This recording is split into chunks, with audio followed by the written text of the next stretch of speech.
champ is here. The champ is here. The champ is here. The champ is here. The champ is here. The champ is here. The champ is here. The champ is here. The champ is here. The champ is here. The champ is here.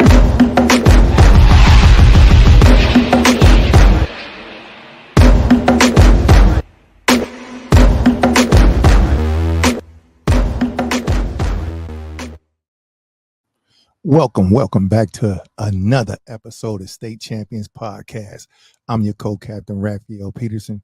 To my right and to your left is co-captain George T. Ward. If this is your first time tuning in to State Champions Podcast, we discuss people, politics, community, and culture. And of course, with two former teammates, current coach or former coach, we also discuss sports, but not on this episode. On this episode, we're discussing a topic that needs to be discussed. And we know that this topic is going to be kind of tough for some people to garner and to grasp. And it may upset some people, but if it do, then we meant to upset you because it's time for us to move forward in this situation and start to change our thinking. Yes. And that topic is integration or segregation, which is better for Black people in the United States of America. So, G, we're going to get started, man. And I just want to I think about this all the time, and you and I discuss this on many occasions, and thinking about how everything is going and how we've not been in a place where we have been able to control our own destiny, so to speak. Indeed. So as you can see, people, we're not in the basement. We're on a beautiful deck. And this deck is brought to you by State Champions Construction Group. And they do a whole lot of wonderful things. They do decks, kitchens, bathrooms, and even basements. So make sure you go check them out, statechampionsconstructiongroup.com, and see all the wonderful things that you can get from those guys. Anyway, G, let's get back to this segment. That's right. I'm going to read you something. Next, I'm going to place it up on the screen. Mm-hmm. Tell me what you think about this statement. Let me see here. And it's a statement, G, that it's just a simple picture. And it's a caption from many years ago. Read what it says, G, for the people. Man, we want white tenants in our white community. G, when you read that statement, how does that make you feel, and what do you think about when you read that statement? Well, the first thing that you hear upon reading that is exclusion. You hear exclusion, but also I think from a positive standpoint, they're saying, hey, you know what? We want our own in our own community. And we could look at that as negative, but what they're saying is we want our people to remain with our people, and we're going to do business with our people. Obviously, when that picture was taken, it was at a time of extreme violence and hard will on Black people attempting, to gain entry into the white community, into the white world. And I can't say, looking at it now, I can't say that is such a bad thing. I understand what they were saying. I understand, how they felt about us, and that really hasn't changed, obviously. But to read that statement, the first thing you see, the first thing you feel is the hatred. But on the flip side of that, you feel the love. And I think that's why we're here today, because the love that those individuals were displaying for their own people, I can't knock that. Yes, you hate the racism and all of that, and you hate the hatred, but what they were saying is we want our people with our own people. Well, G, when I saw the caption and what you just said, you described it perfectly, and I want to add to it because it's simply what it says. Yep. They are about their people. Yep. and they want to make sure that whites live in their community. Mhm. So I want to ask you this question. Yep. We are in the United States Mhm. right now. I think, would you say, how many years have the law have been put in place for integration in terms of blacks and whites and all living together? How many years would you say? Oh my goodness. Well, the civil rights movement, you're looking at late 50s when it really kind of got going, 60s. Right? We're looking at 50 plus years, Rav. 50 plus years. Yeah. So saying that, when do you, a lot of people don't really recognize this piece of it. This piece to me says it all. We are in a so-called integrated society. So-called. Absolutely. But we are. But no, we're not. I mean, I know what you're saying. Absolutely. Because what the problem is, it's a so-called integrated society, So-called. but we're actually segregated in an integrated place. No question. And so when you think about Strategically that, done, very done. of course, Very craftily. and so when I think about that, I just look at different things and I say, wow. And my statement, if people really think about what I'm saying, you look at it from this lens, and we'll take here in the Detroit area. Yep. You have one of the largest Arab American populations right in Dearborn. And you go over and you say off of Lasser and a 13-mile in that area. Absolutely. You're talking about, you have a Jewish community, and then you can take it down to Greenfield and a 10-mile, and it's a Jewish community as well. Yes. So quite segregated. It's quite segregated, Mhm. but it's supposed to be an integrated society. And I just don't believe that this is beneficial to our group. And when you say it's not beneficial, what portion are you talking about? Because, G, anytime there is an acquisition or merger, Yes, in any form or any fashion, absolutely. that's integration. Absolutely. He who has the resources and the capital Uh-oh. will ultimately have the power. Will Of always course, have control. Of course, when you integrate initially, it's benefits to both sides.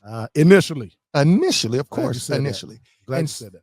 And when you think about it, at a point, it's going to come to a space and a time Okay. where the person or the group or the organization that has majority of the power, they will ultimately take control. People say, No question about it. go ahead.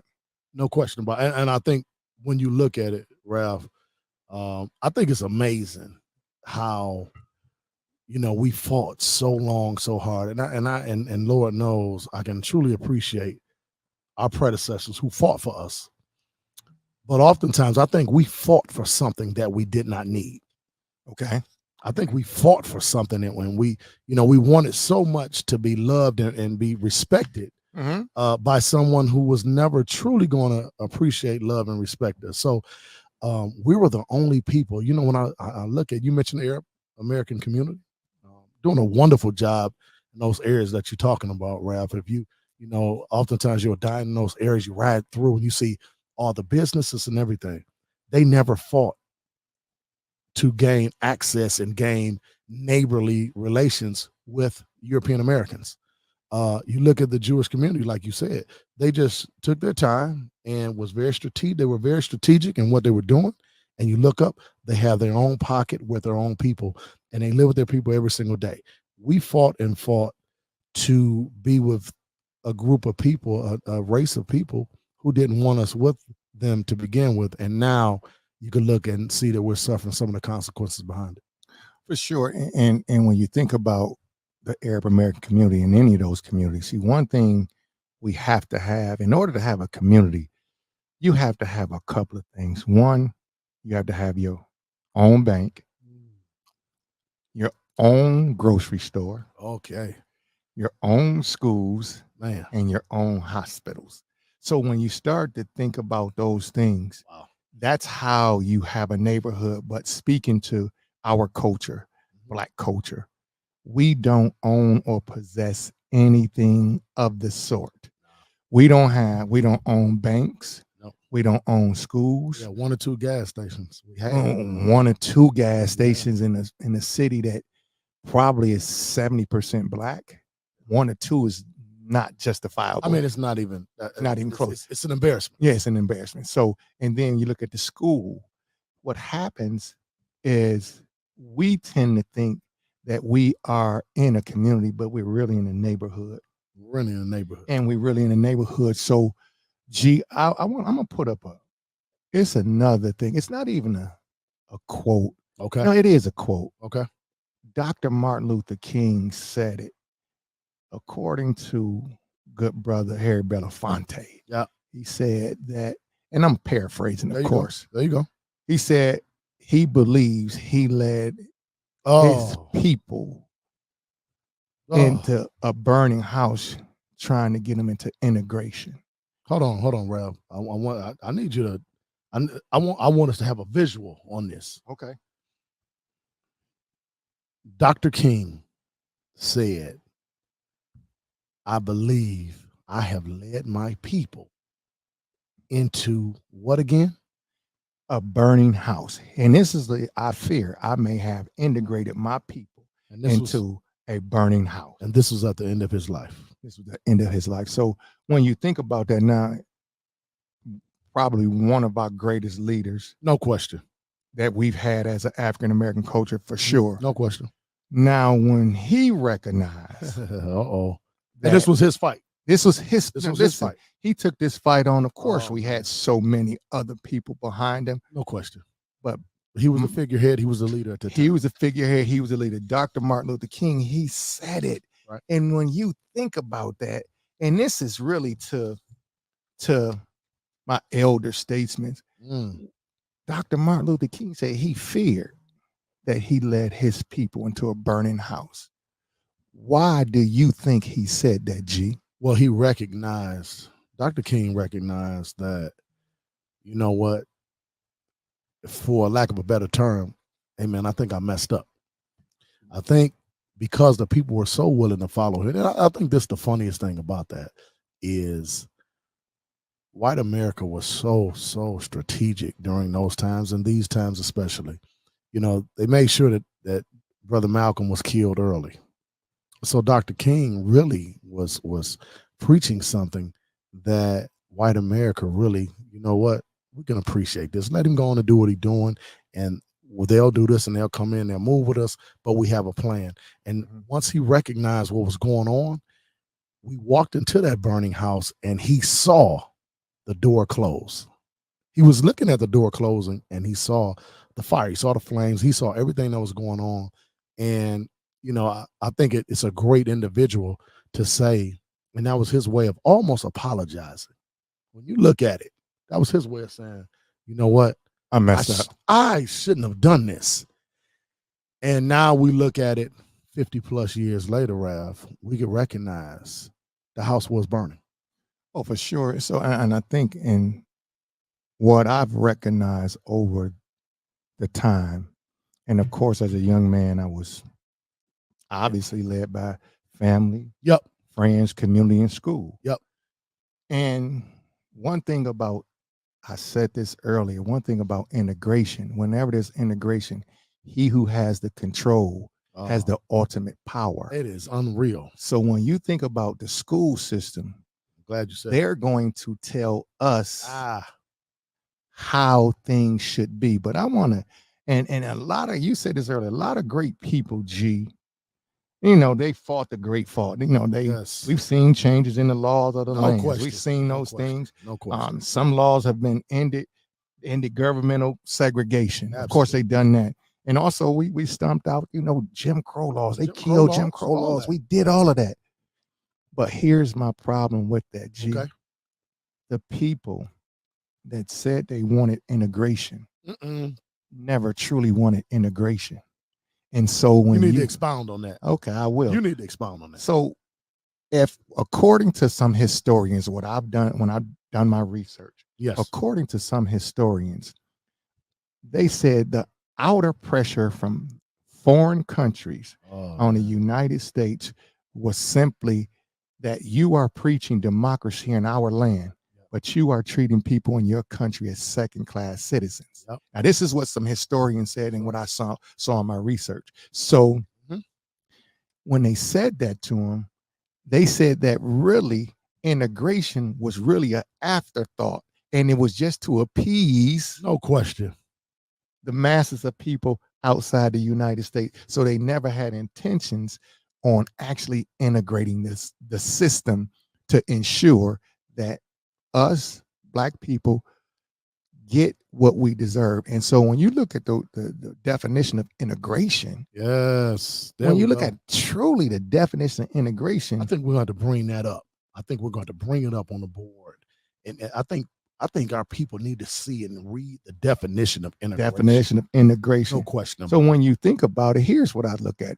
It's obviously bringing equality, it. Uh-oh. and you can't have actual integration Nope. if you don't have economic integration No. and if we don't all have equality. Nope. So to my point in what I said about them never having intentions Okay. on having us integrated, because what they would have to do is make us equal. Yeah. In order to make us equal, we have to be equal on all fronts: economic, political, schooling, jobs, banking, every industry. Yep. We are And they not. gave us some crumbs. And so Go ahead. we fought so hard. And one of the things Dr. King recognized was this too. He was looking at a platter. He looked at a platter Okay. and recognized we were on the outskirts and we never got anything off that platter. And then they said, "All right, here you go." Okay, I'll keep you talking, because I'm gonna say, because some of our elder statesmen and Okay. stateswomen will say, well, we wouldn't be in the position that we in if it wasn't for integration. Okay. And that's great, and that may be true, but what you're saying It has is some validity. it does have some Very validity. little. But what about this? And I don't want you to lose your train of thought. I won't. But I tell people this: us as a group of people, Okay. after slavery, Whoa. do you understand Uh-oh. in this United States of America how many bustling communities, not neighborhoods, community this Communities. black folk had across this land? And obviously the most popular was Tulsa. We did a And- segment on it.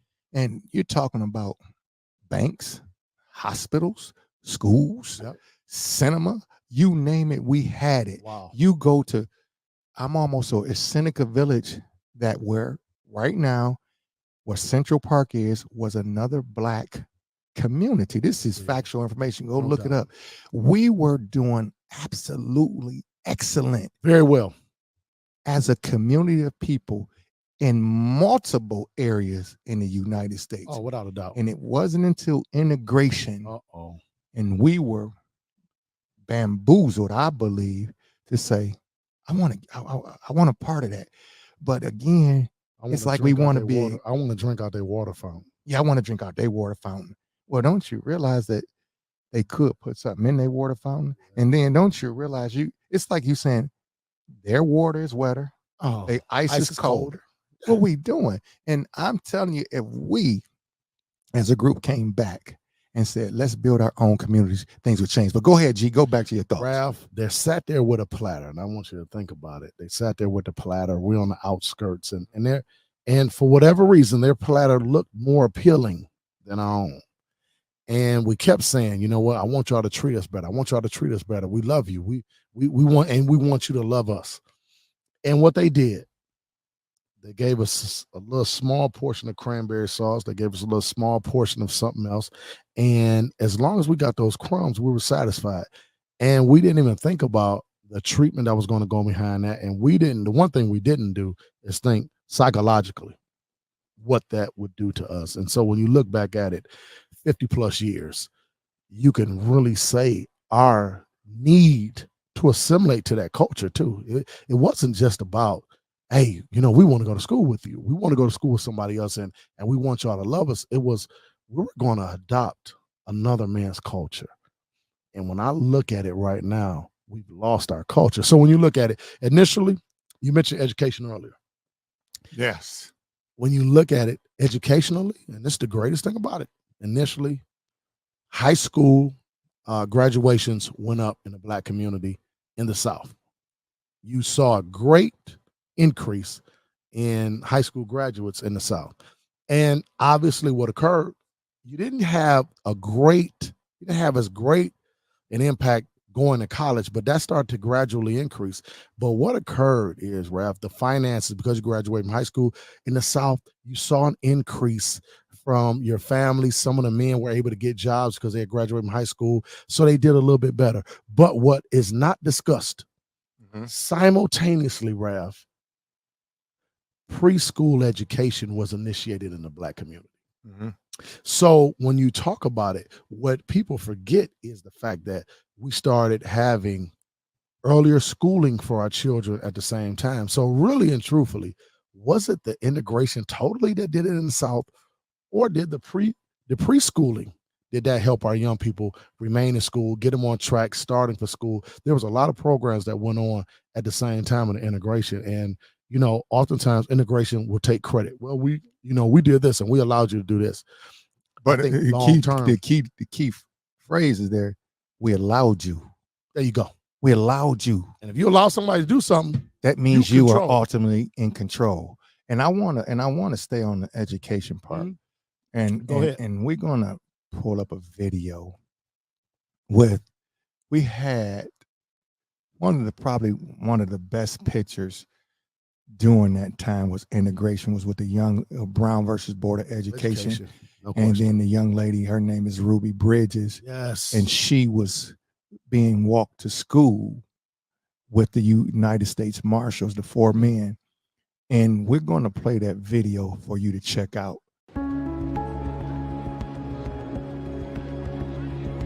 The clash between peaceful protest and violent resistance would produce images that caused the country to sit up and take notice. In New Orleans, on the morning of November 14th, 1960, federal marshals escorted a 6-year-old girl named Ruby Bridges to the local all-white elementary school. To integrate.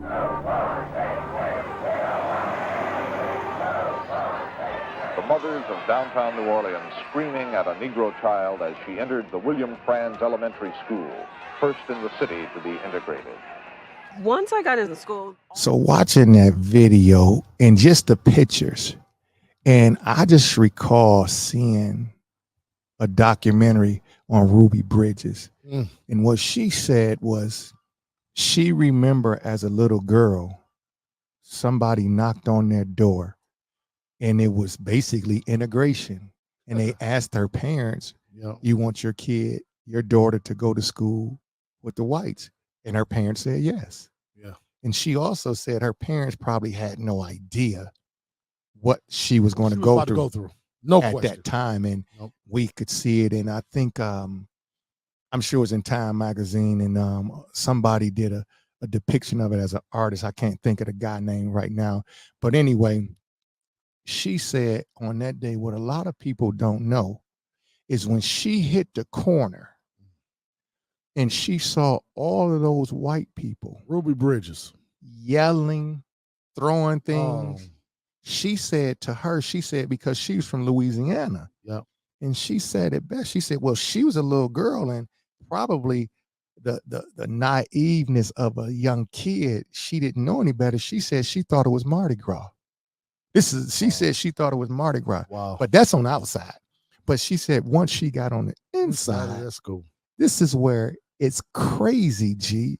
She said once she got on the inside of the school, for the whole entire, if I remember correctly, year, she said she was in the classroom by herself.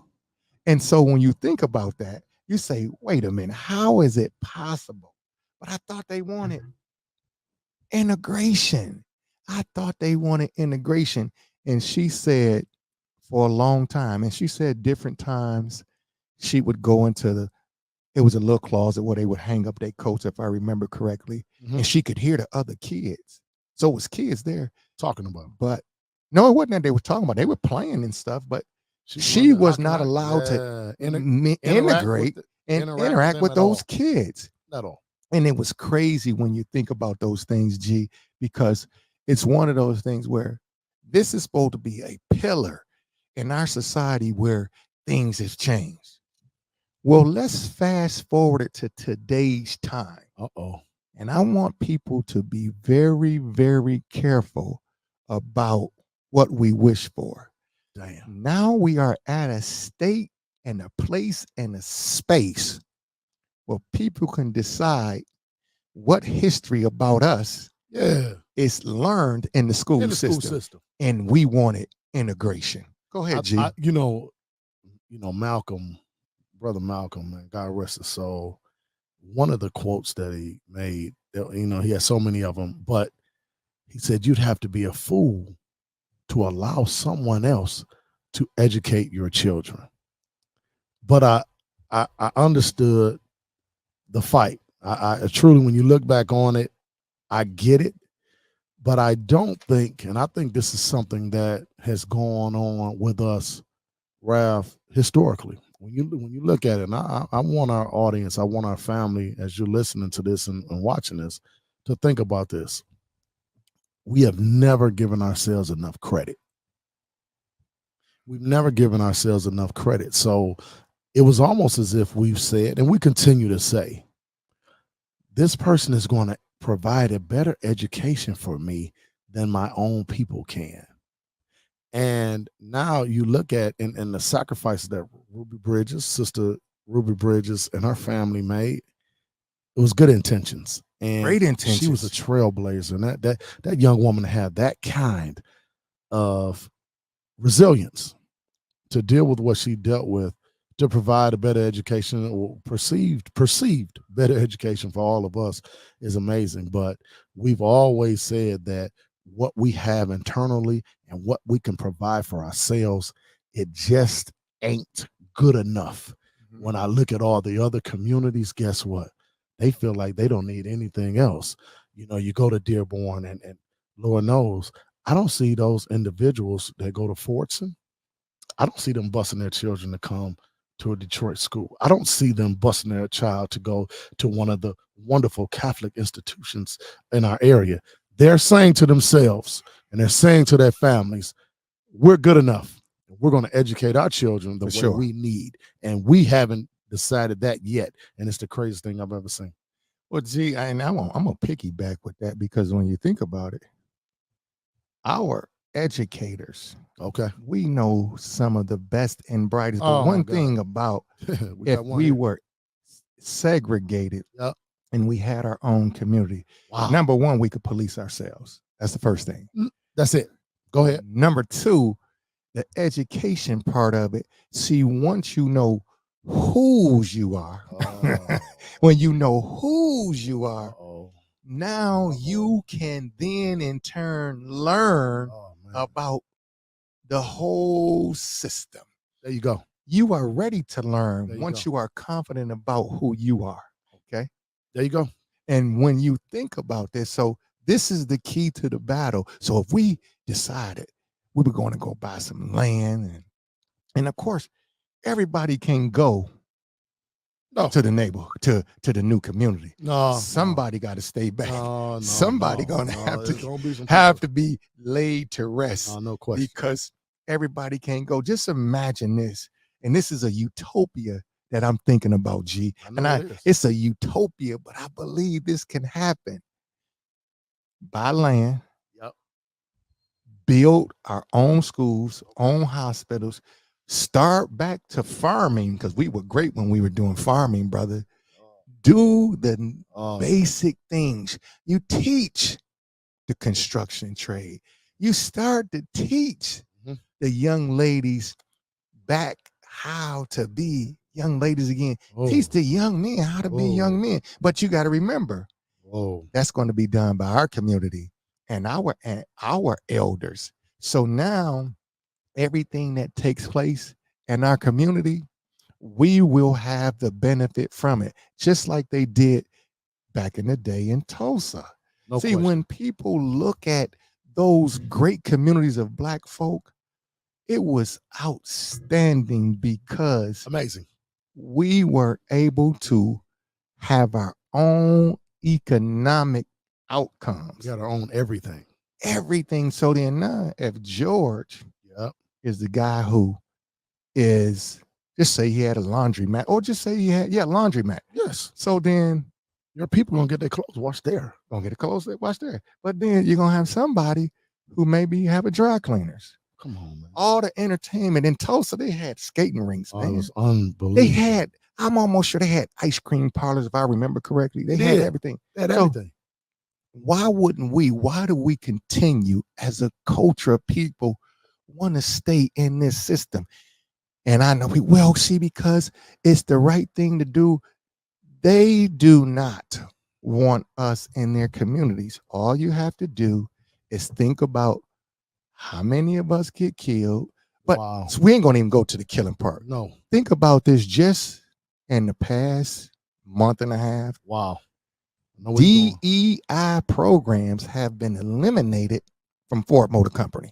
Diversity, equity, and inclusion.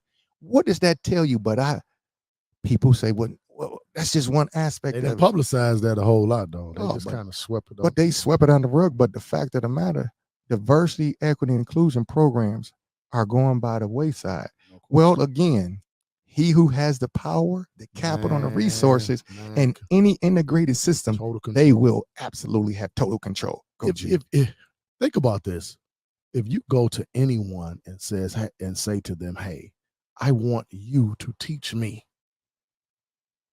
they're going to teach you what they want you to know, and not only that, they're going to teach you how to think. It'll be very gradual, and so when you look at it now, and I want people to understand something. Mhm. When you look at this, you were brought here literally for one reason and one reason only. You're brought here for free labor. Uh-oh. No, you're brought here for free labor. So That's it? you're brought here for free labor. So I think the irony, I think what's so wonderful is in how the so-called, they're not my fathers, but the so-called forefathers of this country, what they did, they called it the United States of America. You realize the messaging in that, and you realize the irony in that whole thing, because we were never united. Well, not even they in their concept, they wasn't. We know they wasn't united because they had the Civil War and so on and so forth. No question. But United States of America, but they didn't even consider us a whole man. We was only 3/5 of a man. The 3/5 compromise. I remember reading about that in middle school. Yeah, no, that's crazy. And as I was reading it, I remember asking my instructor, like, "Is this like, am I reading this right?" And I was very adept at reading, so my comprehension level was high. And I'm thinking, this doesn't make any common sense. You're telling me I'm 3/5 of a man. In other words, 60%. Now I can turn that fraction into what it is. 3/5 is 60%. And so when I look at it, we have asked someone to provide a religion, to provide a political system, to provide education and a financial structure for us. And we have to go to them in order to get that information and to get that education. And so when I look at it now, when you look at 2024, Mhm. and there was a funeral for some young black boys today. I don't know where, I don't know who, but I can guarantee you there were. Oh, for sure. For sure. I can guarantee you, and I can guarantee you that most of them were as a result of a violent crime. Here we are right now. If we don't think that what was provided to us mentally and emotionally has contributed to where we are now, then we're larger fools than what I could imagine. And I think at some point in time, Ralph, as you're alluding to, we have to revamp the way we're thinking. And we can't revamp the way we're thinking because we continue to go to someone else to get education on various things. And as we watch it right now, it is one of the worst things that could have ever happened to us. And you talked about ice cream parties, you talked about all that in Tulsa. Yes, it's crazy. Ralph, Seneca, we're 54 years old. Greenville, there's number places. You can remember. My grandfather lived on Cherry Lawn in Puritan, just south of Puritan, and I remember the party store on the corner, black owned. The plumbing store down the street, Pinkert's, black owned. Gas stations, black owned. And you had so many diners, black owned in our community, but we kept on fighting. We kept on fighting to be with someone else. And what it did is really, really decimated us in a way mentally and emotionally and financially Mhm. that I don't think we've recognized yet. And I think because a few of us make a few dollars, Oh, for sure. obviously you're doing a pretty good job yourself with this nice deck back here. I think a lot of us have really forgotten the impact that it has had on us in totality. Oh, for sure. Not G when you think about it. But I like what you said. We were brought here for labor. No. Not just labor, Ralph. Huh? It's free labor. Yeah, because that's true. Free labor. I guess I misspoke. Free Labor is labor. pretty good. Yeah, Get free some labor. money. And so you talk about it was Dr. Claude, is it Dr. Claude Anderson. Claude Anderson? Yep. He said it best, and and I'm paraphrasing again, but he said if we do not have our own economics, we can never be equal in the United States of America. And those things must change. But going back to the free labor, I think about this. A lot of people don't really know why the UAW was started. Everybody looks at it from the lens of what it is today. And what it's, again, remember what it's supposed to be, the great intentions, the ideology. But see, you have to remember, if the slaves are brought here and they were laborers, they went, you're talking about after slavery was done and we can work and we can do these things.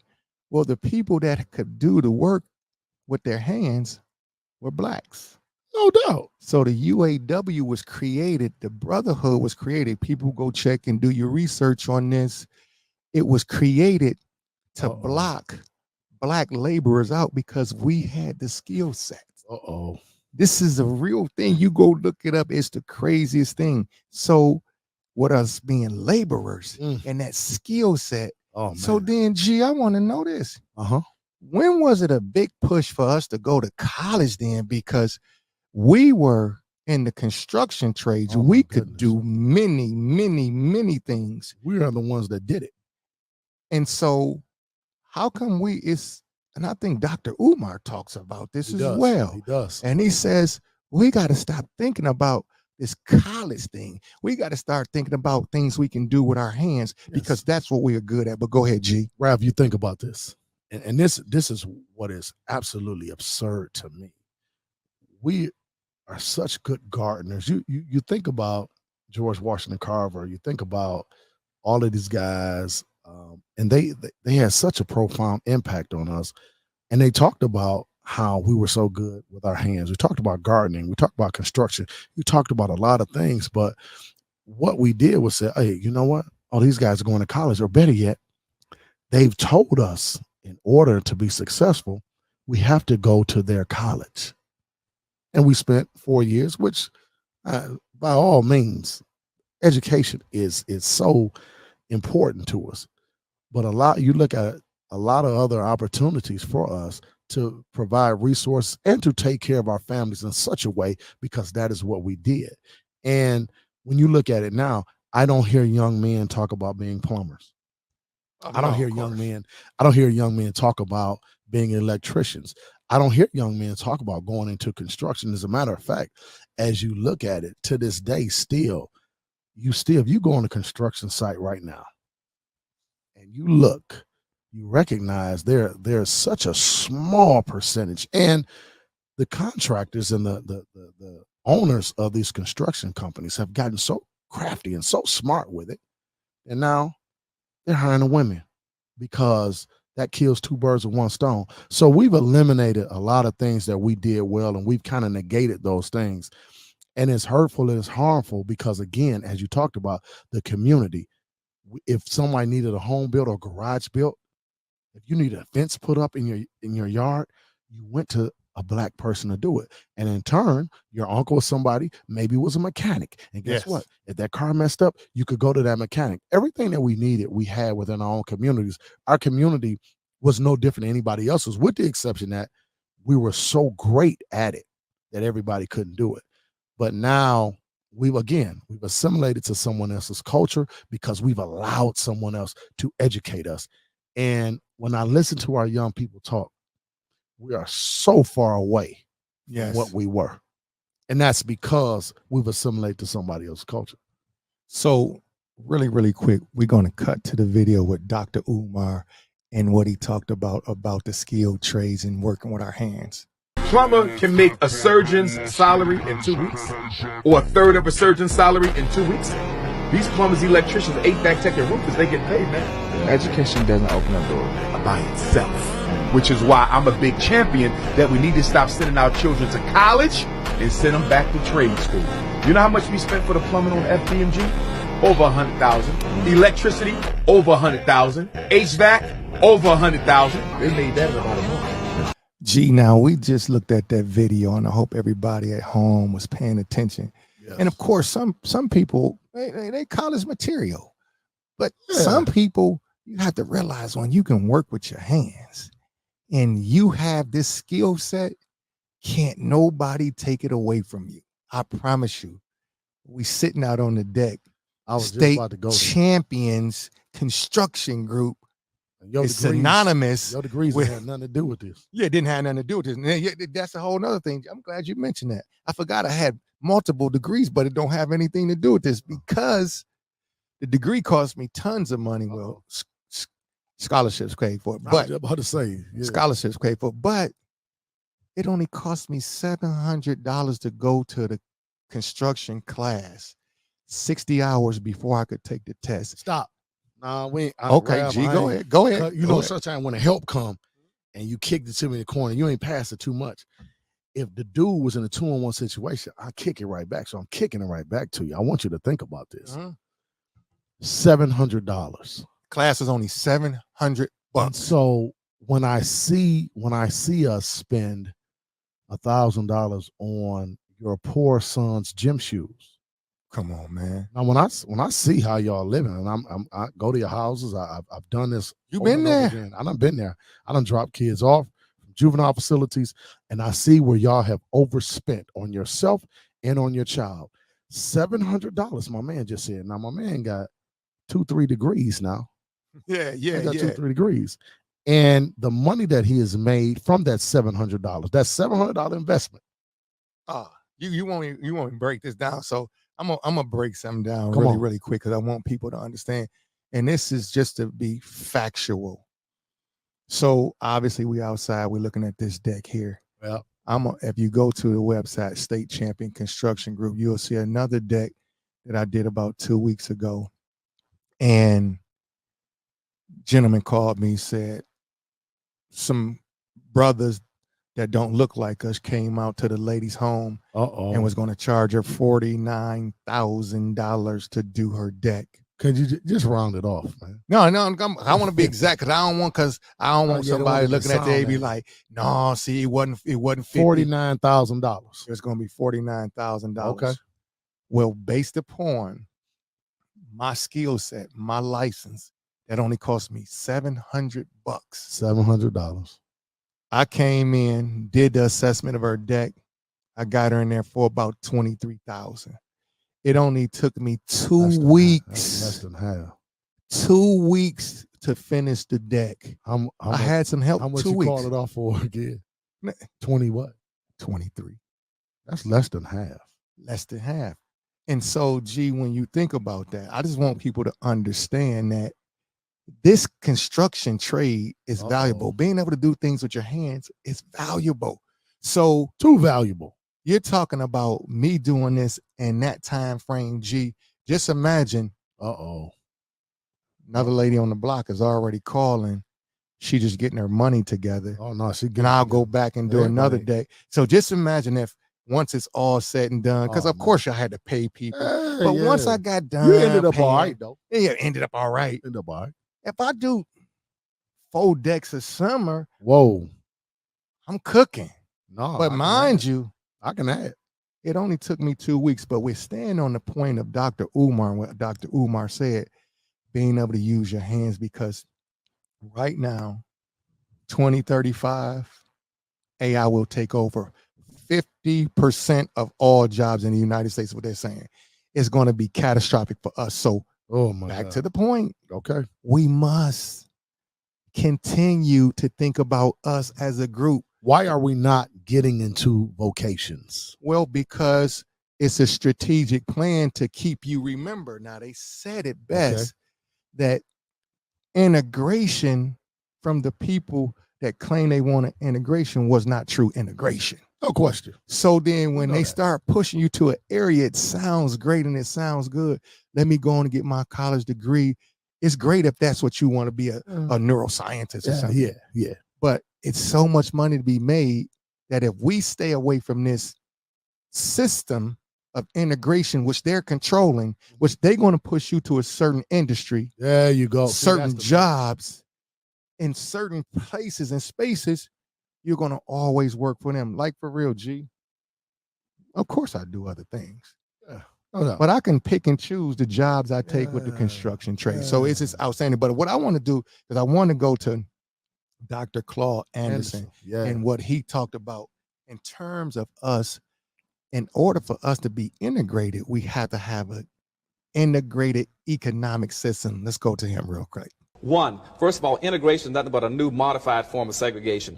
Only thing now, you've broken your people down to a smaller unit. You defied the first premise of power, which is you no longer have numerical power. Now you're in little small groups all around large urban areas. That's point one that's going to knock our brains out. Gee, we just heard Dr. Claude Anderson say that integration is a new modified version of segregation. And so that's amazing the way he described it. Well, when you think about it, it broke us down into small communities as he described it, which then you are not unified. And also another thing, he said this as well, that all the major cities that were doing great, they ran a highway right through them. Here in Detroit, we had one thriving area in the city that was known as Black Bottom. And they put, that's 375 right there. 375 right through there. So when we think about this big picture, this word integration, it was the biggest trick that was ever presented to us as a group. Well, you know what, Ralph? Initially, it wasn't a trick. Why wasn't it a trick? Tell me, G, give it to me, break it down. This is what they did. They weren't thinking about integrating with us. And once they realized, like, hey, you know what? This Dr. King guy and these people, man, we're going to have to give them something. So they went to the think tank and they figured out, so, all right, again, we were brought here for one purpose and one purpose only, free labor. So they thought about it and they said, how can we, all right, if they're going to come on in here with us, we got to cave in at some point to a certain degree. How can we still make it beneficial for us? And they've done it. So initially they didn't think integration was ever going to happen. So, okay. Here we come. We fighting for them crumbs. And again, they gave us those crumbs. By the time they gave us the crumbs, they had already figured out which crumbs they were going to give us. No two ways about it, G. So when they came up with integration, that was never the intention, obviously. Yeah. And the crumbs that they decided they were going to give us never was going to benefit us as a whole. No. But Dr. Claude Anderson said it. He said, if you don't have economic integration, there's no such term if you don't have economic integration and accessibility. But so he also said, Black folks must unite. It is going to be very, very hard for us to unite as a group in a integrated system when you believe that you have arrived and you don't even realize your full potential, because the full potential is unification. G, think about this. You and I played on state championship teams. Yep. One of the best teams in the history of the state of Michigan. No question about it. But G, it was other talented teams around the city. No question. Around the state. No question. But the problem was with those teams, they were never unified. Oh, man, you own something now. So when you start to look at the picture, big man. Oh, man, you own that something. Unification and that team effort makes us special. This is the ideology of the lack of unity. The lack of unity. You're talking about fractions and breaking us down and light skin versus dark skin, man versus woman, children versus the elders. Listen, this is part of the whole thing. Can you imagine? And I hate to say this now. Say it. Don't hate to say say that. it. Listen, You I gotta say hate to say it. Your man Kanye West was on to something when he talking about Oh, we have to acquire land. what do you mean? And we have to acquire. I'm telling you, he said it best. We got to Minister acquire land. Minister Farrakhan, Of course, and the Minister Nation of Farrakhan. Islam have been talking for years about acquiring land. And can you imagine if we had land? Now think about this, G. Oh man, if we had land, yeah, how good we could be. Now that doesn't mean that, hey man, we still couldn't be. We still should be able to vote in the elections. Yeah, we still should be able to do all those things. But we still have to be unified before we come across the beautiful fence. We fought too hard to be with someone else because we didn't recognize our own beauty. We didn't recognize the talent that we had within. And I understand, because so many things were happening to us that we said to ourselves, no, y'all going to accept us. You're going to accept us. But the one thing that I could look at is the respect factor. I think we were much more respected back then because we were unified. And now as I look at us, people, when you're knocking on someone's door and begging them to gain entrance, they don't respect you. But they not going to respect you because now here's another point. I'm going to tell you why they don't respect us. Because who is our leaders that we can look to? I will say this, and I will say this a million times. See, in our community, our leaders are celebrities. Cardi B. Don't say that. Megan Thee Stallion. Now listen, man, they go to these people. I'm gonna go off. I have listened. These are these are our leaders. They go talk to. We know. Listen, let me just finish. Have you ever identified? You've never seen in the white community their leaders. I got to say this.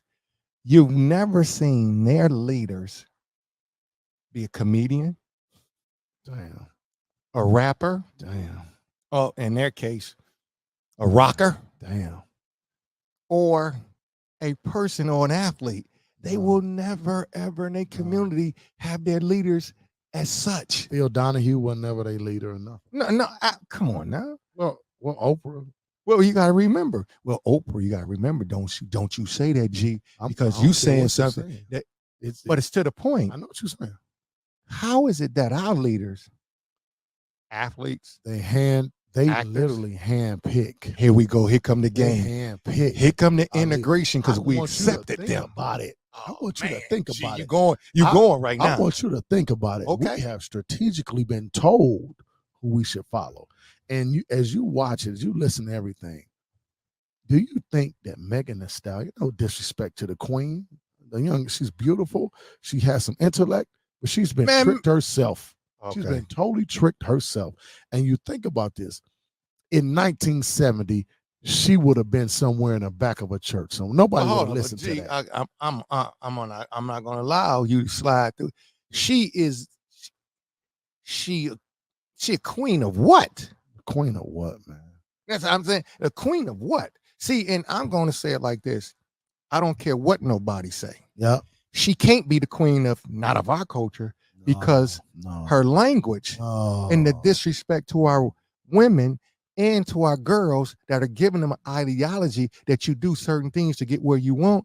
Hey, brother, that is not a queen of our community. I don't care what you say. I had to interject. It's not the queen. It's not even a queen of a house. Yeah, not even the queen of nothing. But that's a perfect opportunity, Raph. I want you to think about this. I think the one thing that integration did, because the women's lib movement was kind of all wrapped into it, close to all a game. It's all a game. And when I look at our women, and I think integration, the one thing that it did, it allowed them to see some different things. And because you hear women today, they say, well, you know what? I'm not going to be treated like this, and I'm not going to go for this, and I'm not going to go for that, and all those things. But the harsh reality of it is our women are the women that really raised, even during slavery times, our women raised the slave master's child. there was a woman there that gave birth to those children. The slave master felt so confident in our women and said, oh no, I want you to take care of this house because I don't have faith in this individual to do it. And now we've run from that. I think but I know, G, but I want to stay on the point because see, the thing is, what we've done in terms of this, the question of the show is simply what it is. Integration and segregation. Which was better for blacks? And long term, listen, long term or short term, it's the bottom line is, I think you said this earlier, just in the educational side of it. Yeah. When you believe that somebody else can teach your kids better than you messed up. Well, Ralph, I got some very, very break it down, G. Let's see what you got. What you got, G? You got some stats today? Initially, you know you're a coach. You know what I'm saying? The graduation rates and salaries amongst black people. Hold up, before you go there, I want to know: do you have your stats for your free throw percentage for the last 5 years in championship games? Yeah.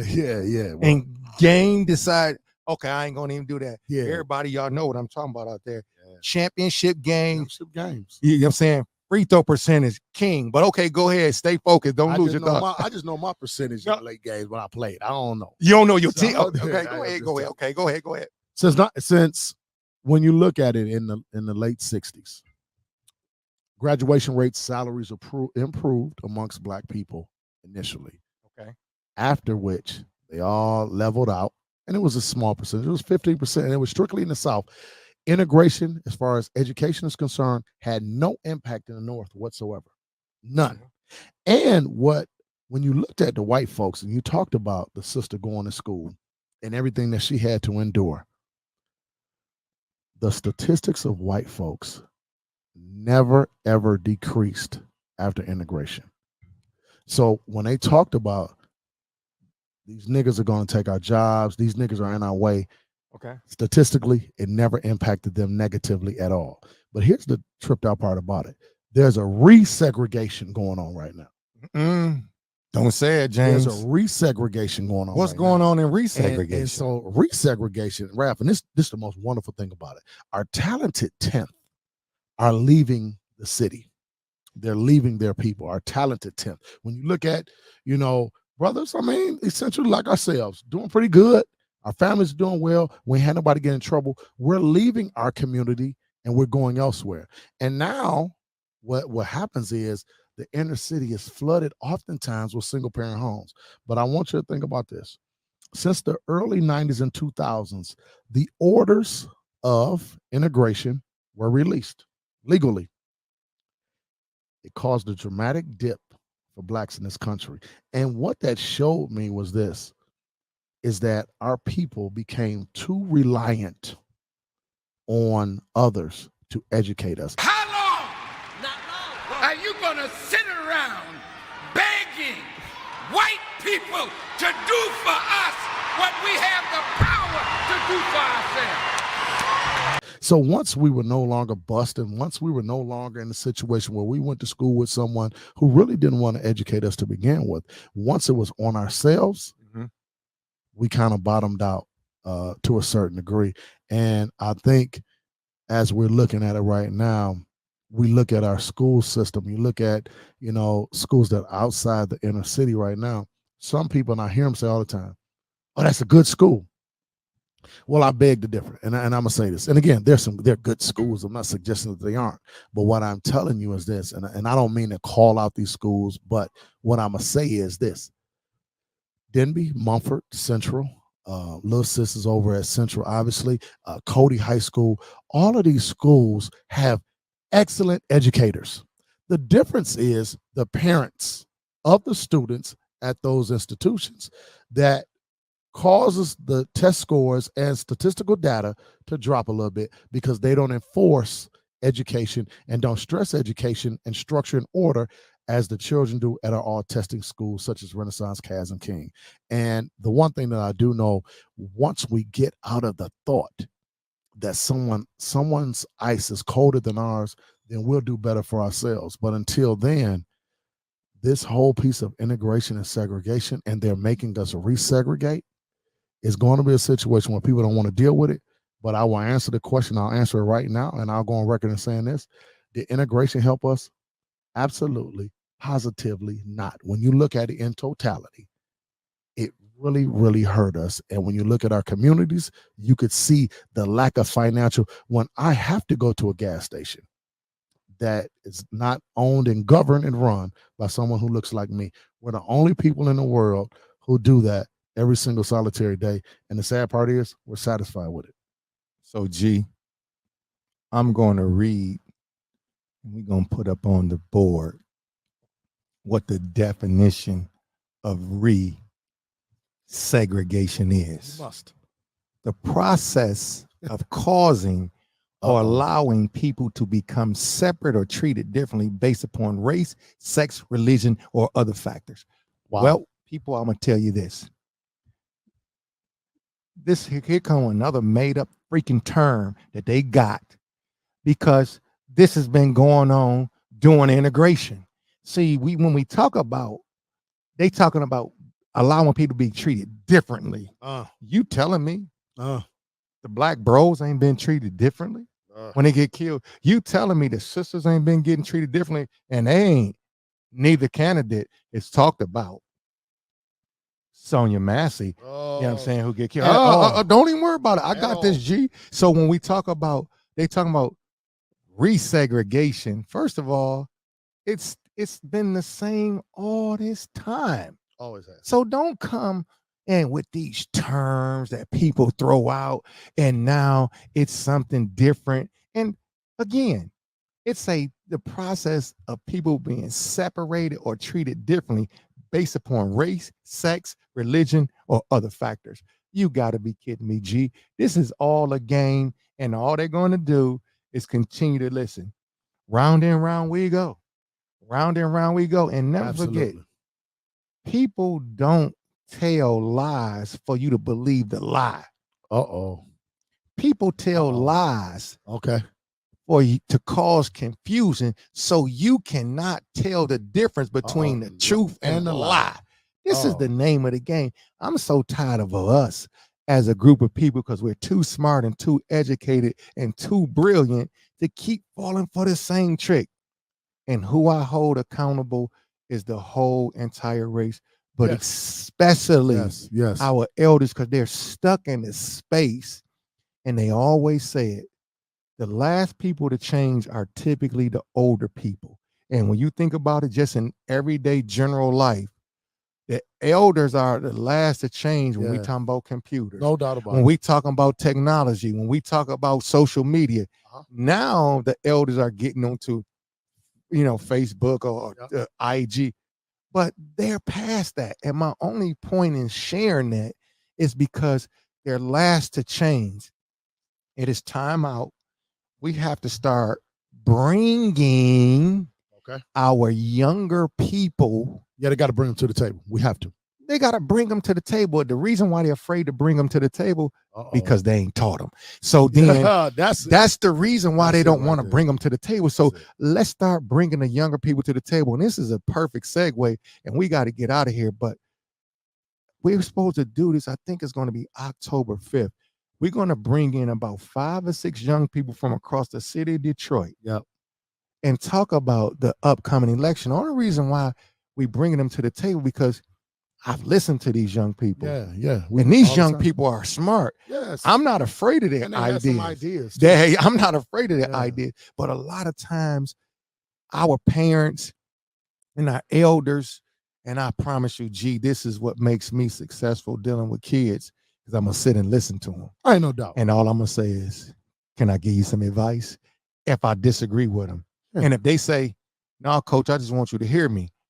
That's the coldest thing a kid ever said to me. I said, dang, he had the confidence to say it. But let me just stay online with this. We got to say integration was the worst thing that could have happened to us. No doubt. We got to get back to teaching our people. Everybody who wants to get on board, it has to be a movement.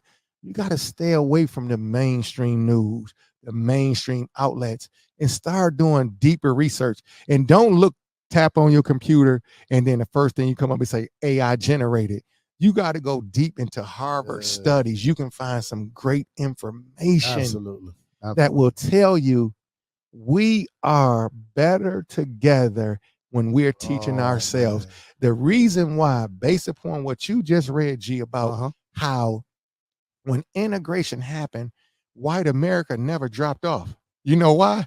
They were still teaching their kids. They were still teaching their kids. They were still teaching their kids. So then we gonna run to them. Teach our kids. Teach our kids. Man. Listen, I know what our kids need. Rap, I think it's unimaginable, and you know I have to say this, and you and I have talked about this before.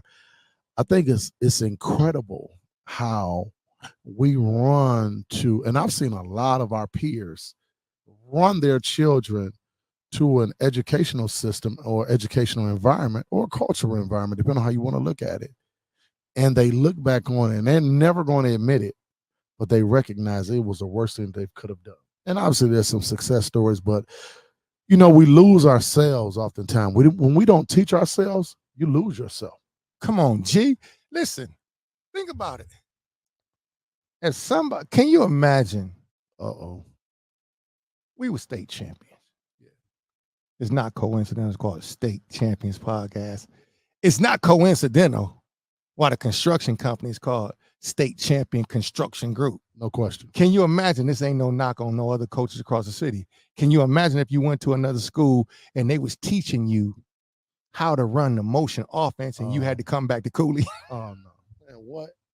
It ain't going to happen, big man. Gonna happen. It's not going to happen. It's not going to happen. So what we have to understand is we cannot go to somebody else and have the expectations that they're going to change our culture for us. So are you suggesting right here, right now, today, that we do a better job of educating our children? Are you suggesting, Raph, that we get our children right now, get them out of their phones, get their chins out of their chests, lift their eyes up, and let's begin to really teach them and engage with them every day so they can really understand what is going to make them sustainable and what's going to make their greatness sustainable. As I'm watching this right now and I'm seeing our young people, number one, they have no ideas about their role. So when you talk about integration, the one thing I can tell you is the young black boy has no idea of what his role is to be. I ask and I've polled many a young man, I asked them, do they feel like they're responsible for the young women in their community? Ralph, I've asked at least, and this is no embellishment whatsoever, I've asked at least 175 young black men young black boys. Not one young man has said, and it was a different group, not one of them said they felt like they were totally responsible for the women in their culture. Okay. So what that says to us is once we began to integrate, we really, really lost our way, and we're tribal people. That's the one thing I'll tell you. Black folks are tribal. We're about the tribe. We're about the family. The one thing that left us when we integrated is the understanding of our roles. And when you don't understand your role, you talked about the motion offense. Well, just think if you're a Big D trying to bring it up and start running offense. Of course, it's going to be all bad. We ain't going to run offense. Everybody has to understand their roles, and men have to get back to what they were. And in the 50s and the 60s and prior to. So you know what you're saying, G? Uh-oh. You saying people have to be trained. Yep. But you asked, am I suggesting? I can tell you right now, I ain't suggesting a damn thing. I ain't suggesting nothing. Man, listen. Ordering at this day. This has to be done. Yes. We will become extinct, big man. If we don't look at this and say, wait a minute, we got to change this. No, we got to do it now. No, we can't. Listen. Can't waste another day. We can't keep on waiting on the next election or how somebody gonna pass a law and hopefully that they do X, Y, and Z. We have to start to acquire land and property and start to build our own. I ain't suggesting a damn thing. And we got to educate. We got to. Well, these young boys now have to be taught how to be men. Of course, G, I know, but of course, that's well. If we it all ties in. Yeah, it all ties in. That goes without saying. shoot, if we're gonna bring everything back together, we're gonna bring back order. And if we bring back order, we're gonna bring back educating. And if we're gonna bring back educating, we're gonna bring back training. So, Rav, that you just said something. Right now, are you telling us? Would you stop saying I'm suggesting? I ain't suggesting nothing. The first thing we have to do is gain order in our households and community. If we don't gain order, it don't make a difference about no freaking election. See, all the education, because it doesn't make a difference. Because if you don't, do y'all think, and I'm going to just pose this question to the people that's watching. Answer this. Y'all typing in now. Do y'all think, come on now, that a person that is unorganized can go to school and learn? No, it's not. It's illogical to think. So then you have to put things in order in your household before you can send them on their way. But you send them into a household, out into the community, as Dr. Martin Luther King said, you send them into a burning house. You send them into a burning educational institution that has no concern for them. And all you have to do is continue to look at the laws that are being passed. Look at what's being said, what's being done. Diversity, equity, inclusion is gone. Dropped it. You're talking about when you look at who's teaching our children, we've said, hey, somebody else can teach them. Are you kidding me? No, this is the insane. Most insane. illogical thing. So, G, I'm gonna say this, and I'm gonna say this before we get out of here. The question was posed for this particular episode. Yes. Integration and segregation, which is better for Black Americans? It ain't even up for debate no more. It can't be. It can't be. We are still going down this rabbit hole.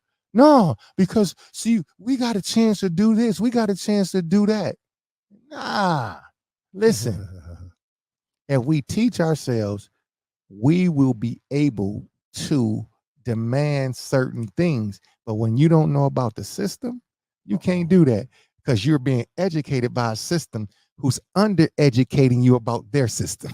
Ralph, I was with a guy at a conference one day. We were speaking to some young people, and the grown male hurt my heart so bad, and I had to speak behind him.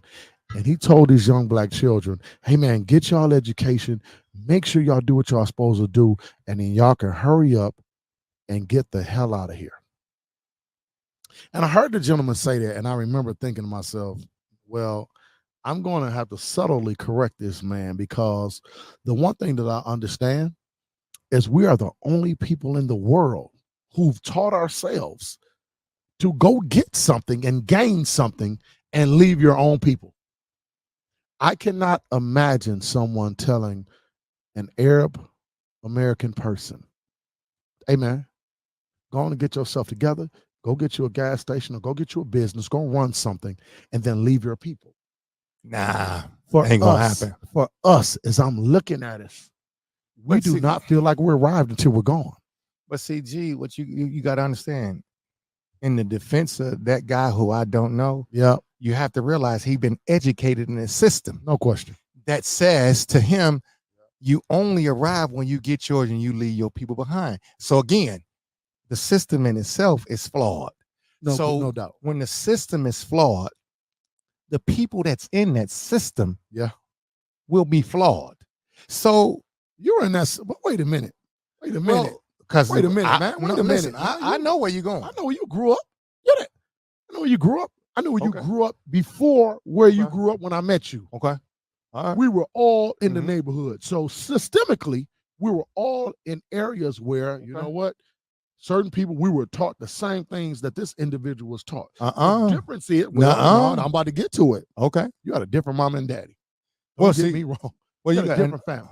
So here's to the point.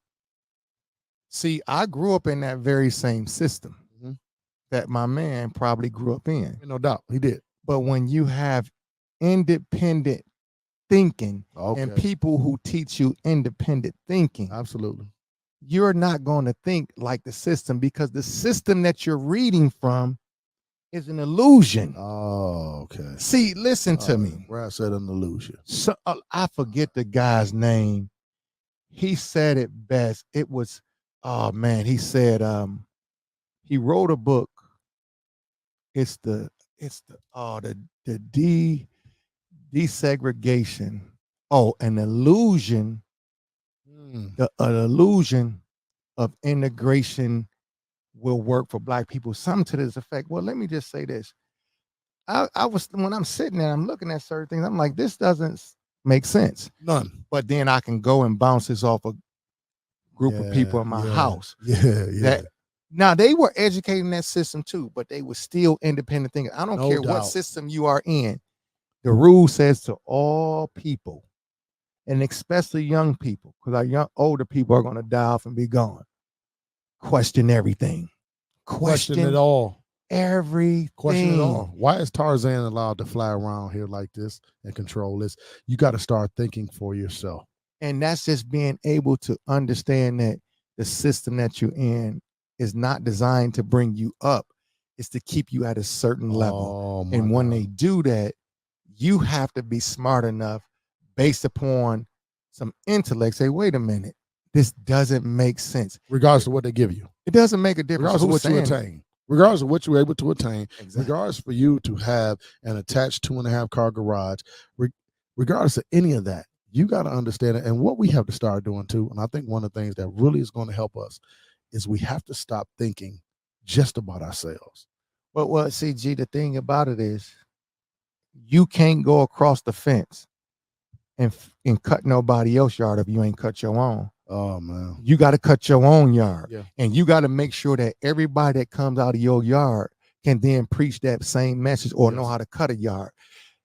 Absolutely, I get what you're saying, but you have to be able to take care of your own and then matriculate to the next level. And the problem is because when you start to take away from your inner circle and go to the other side, what you're doing, you're creating a deficiency on this side. No doubt. So first you got to garner all your support, all your galvanize everybody in that circle and then move out. But see, the problem with that, they don't want that. But G, we got to go. We got to get out of here. But think about it, people.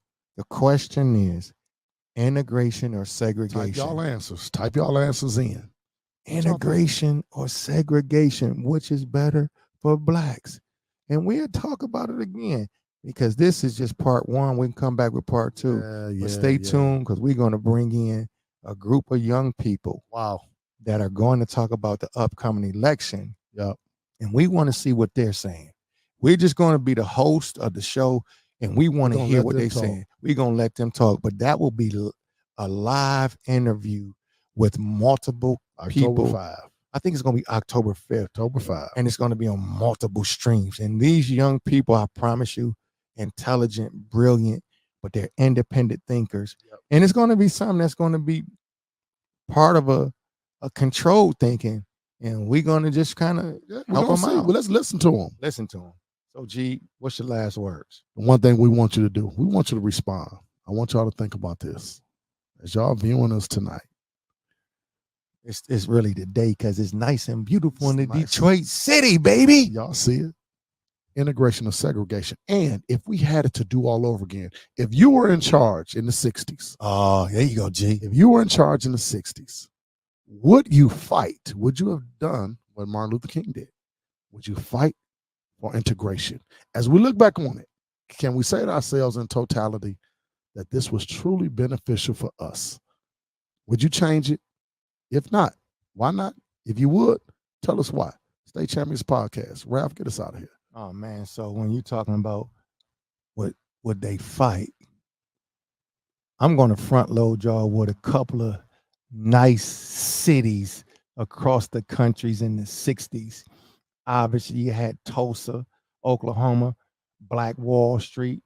You have a district in Durham, North Carolina. Harlem, of course. Yes. The U Street in Washington, D.C. You have 10th Street Historic District in Dallas, Texas. You have 4th Avenue District in Birmingham, Alabama. You have Jackson Ward in Richmond, Virginia. Wow. 7th Street in West Oakland, California. You're talking about Sweet Auburn Historic District in Atlanta, Georgia. Atlanta, Georgia. Yeah. So you're talking about a number of Black places. bottom. The question becomes, would you still fight for integration when in segregation you were elite? That's the question Whoa. to you. Would you fight for integration or segregation? In segregation, we was elite. No question. We gonna see y'all next time. The champ is here!